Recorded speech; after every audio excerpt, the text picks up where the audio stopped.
Enseguida rescataremos y volveremos a hacer un resumen de ello. Mientras tanto, ahora ya sí, pasamos al análisis del entorno cripto y lo hacemos con Raúl López, Country Manager de CoinMotion.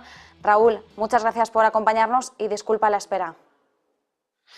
Nada, un placer estar con vosotros, sin problema. Raúl, no sé cómo estás viendo en estos momentos el entorno cripto, pero sí que es cierto que en los últimos días hemos estado vigilando, ligeras pérdidas, aunque sí que es cierto que si hacemos balance semanal veíamos cómo las principales cripto por capitalización como la Bitcoin o Ethereum todavía mantenían ganancias, pero ahora mismo ya estamos viendo caídas. En los últimos 7 días Bitcoin lleva una caída acumulada de más del 2%, Ethereum del 1,6%, tampoco es que sean unas caídas devastadoras o demasiado preocupantes, pero sí me gustaría analizar contigo el entorno, ¿no? Apreciamos un giro bajista en estos momentos en el mercado cripto. ¿A qué se deben los movimientos que estamos viendo? Bueno, como algunos de los principales motivos que se apuntan es que la reciente publicación de las actas de la Reserva Federal de los Estados Unidos, ¿no? En el cual pues se decía que la inflación sigue siendo demasiado alta y lejos pues del objetivo que ellos tenían planificado, pues que es alrededor del 2%, ¿no? Por tanto, esto quiere decir que posiblemente se producirán más aumentos de los tipos de interés en los próximos meses y esperemos que no sea muy agresivo porque al final influiría negativamente en los mercados, ¿no? Pero esta noticia tampoco ha venido sola, es decir, también en estos últimos días, en febrero, pues se han oído ciertas sentencias o regulaciones que se han producido en Estados Unidos. Por ejemplo, la Comisión de la Bolsa y Valores de Estados Unidos, la SEC, sancionó a Kraken con 30 millones de dólares porque estaba vendiendo o había vendido productos de inversión que no estaban registrados, ¿no? También, aparte, la consecuencia será que no va a poder ofrecer servicios de staking en Estados Unidos o a personas que sean originarias de ese país, ¿no? Realmente lo que decía el regulador era que ofrecía a los inversores elevados rendimientos que no tienen ninguna relación, ¿no? con la realidad económica que estamos viviendo y que también pues Kraken se reservaba el derecho de no pagar ningún tipo de rendimiento. Por lo tanto, el regulador lo que ha pensado o lo que ha dictaminado es que cuando se ofrecen contratos de inversión, pues es necesario facilitar unas cláusulas determinadas, unas garantías exigidas por ley.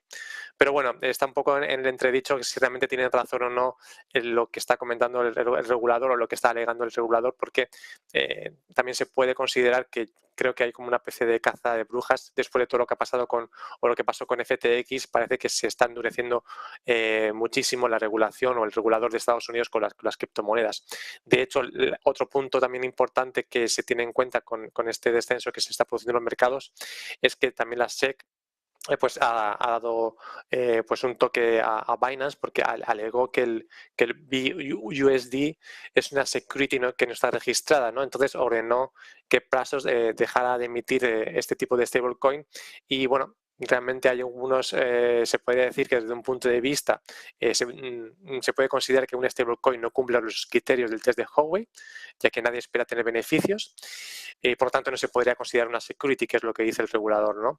Pero también hay otras opiniones que de una forma indirecta, pues a través de staking, por ejemplo, se pueden obtener beneficios. Y bueno, pues luego ya dos últimas noticias también que pueden ser también importantes es pues que alguna otra plataforma como Coinbase ha sacado a la luz los ingresos que ha tenido, han sido más de lo que se esperaba, pero bueno, sus ingresos por las transacciones han caído y desgraciadamente pues hace poco se ha anunciado Polygon Labs, que es la compañía que está detrás de Matic, que va a despedir pues un 20% de su plantilla, ¿no? Entonces, desgraciadamente han habido noticias bastante negativas durante el mes de febrero que posiblemente pues ha afectado de esa forma en el mercado. Bueno, Raúl, además nos decías, ¿no? Las actas de la Fed, la verdad es que tampoco nos han dado mucha información sobre cuáles van a ser los movimientos futuros que va a desempeñar la Reserva Federal de Estados Unidos.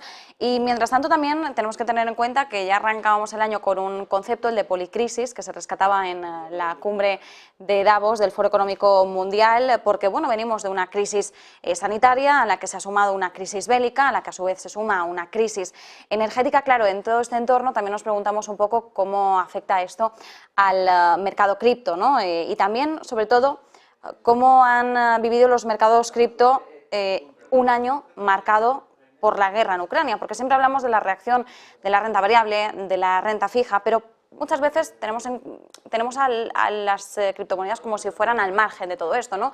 Cuando en realidad entendemos que al final aquí el sentimiento inversor también juega el componente psicológico, una buena o una mala pasada en función del entorno en el que nos movamos. ¿Cómo se ha vivido este año marcado por la guerra? Bueno, podemos considerar, desgraciadamente, no todo el mundo, no todos queremos que ocurran ese tipo de situaciones, pero bueno, analizando la situación que ha ocurrido o en función desde el punto de vista de las criptomonedas, yo creo que lo que se ha producido entre Ucrania y Rusia ha sido una forma más para poner a prueba la tecnología blockchain, ¿no? Desde el punto de vista, o voy a hablar directamente de Ucrania, no es casualidad que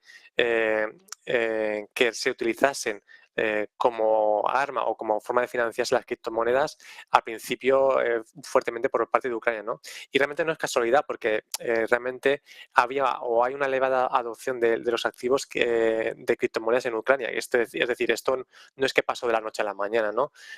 Podemos decir que se podía considerar que antes de la guerra Ucrania estaba entre los top países que estaban adoptando criptomonedas, es decir, tenían movimientos de equivalentes a 8.200 millones de dólares enviados o incluso 8.000 millones de dólares recibidos, ¿no? Y también justo antes de la guerra, no sé si fue casualidad o no, el Bitcoin ya era legal en Ucrania, que eso fue pues, por febrero de 2022, ¿no? Y bueno, pues al principio de la guerra, tanto el gobierno ucraniano como otros grupos de ayuda empezaron a recibir ayudas en criptomonedas por valor de 47 millones de dólares. Y hay que tener en cuenta que las criptomonedas es una forma muy barata, rápida y segura de realizar transacciones o operaciones financieras cuando se ocurren situaciones parecidas. Es decir, durante una guerra pues hay cortes de electricidad, no sabemos qué tipo de hackeo se puede producir a nivel bancario entre los países, ¿no? Entonces, las criptomonedas permiten almacenar de una forma segura y sin temor que la fuerza invasora no pueda robarte tus fondos, ¿no? Y yo creo que, una vez más, dado la situación que se produjo, y bueno, y hoy en día siguen utilizándose más las criptomonedas tanto de la parte de Ucrania como en Rusia, porque también no tenemos que olvidar que Rusia limitó la cantidad de dinero que se podían sacar los ciudadanos de los cajeros automáticos, ¿no? Pues siempre las criptomonedas es una alternativa en situaciones extremas y bueno, dadas sus características, yo creo que se saben adaptar perfectamente, como hemos podido comprobar. Raúl, mientras tanto, también uno de los principales focos de atención es el foco de despegue de las monedas digitales. Estamos vigilando ahora la posible evolución del rublo digital, que ya entra en una fase demo, una fase piloto, las pruebas iniciales, que veremos también cuáles son los resultados que da, pero también, por ejemplo, hablamos de Japón, incluso también se hablaba del Bitcoin, ¿no? La moneda digital de Reino Unido, que también estamos viendo cómo los distintos países se están sumando y están realizando ya las primeras pruebas. ¿Cuáles son para ti los pros y contras de todos estos proyectos? Bueno, realmente tenemos que ir analizando cada uno de estos países porque de una forma u otra puede ser que tenga algunos motivos en común en querer empezar a lanzar o crear sus CBDCs, que son este tipo de monedas digitales propias de cada nación. Uno muy claro que podemos ver en Rusia es pues evadir las sanciones internacionales que están sufriendo debido a la guerra con Ucrania y también solucionar los problemas que tienen a la hora de realizar pagos internacionales, es decir, están excluidos de la red SWIFT desde 2021 o 2022, si no recuerdo mal, ¿no?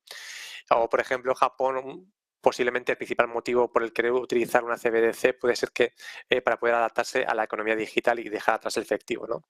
Tampoco tenemos que ir muy lejos y también tenemos noticias aquí cercanas, ¿no? Todos hemos oído, creo que fue en septiembre del 2022, se hizo también una nueva encuesta para ver cómo era de importante o cómo veían los ciudadanos el euro digital. Y yo creo que una de las principales razones que podemos ver en el euro digital también puede darse en otros tipos de países, ¿no? Yo creo que Europa está viendo cómo grandes empresas tecnológicas fuera de Europa están desarrollando soluciones de pago. Está viendo que hay un aumento de las stablecoin o como por ejemplo a raíz de la pandemia pues el 33% de los consumidores habían descubierto nuevos proveedores de medios de pago, ¿no? Entonces, yo creo que muchos de los países o bloques están teniendo cierto miedo en el cual se puede ver amenazada su soberanía económica e incluso tal vez su soberanía política por la proliferación de ese tipo de criptomonedas que he mencionado. Y yo creo que la respuesta que estamos viendo hoy en día son las CBDCs. yo creo que uno de los inconvenientes que podría tener las CBDCs o monedas digitales que se están lanzando los diferentes países es que no todo el mundo tiene acceso a Internet. Entonces, esta brecha digital que hoy en día todavía podemos vivir, aunque parezca que todo el mundo tiene acceso a Internet, también puede ser una dificultad a la hora de poder establecer o poder tener esta adopción de estas CBDCs. Pues Raúl López, Country Manager de CoinMotion, como siempre, muchísimas gracias. Un fuerte abrazo. Igualmente, un saludo. Hasta pronto. Y atención porque también tenemos que vigilar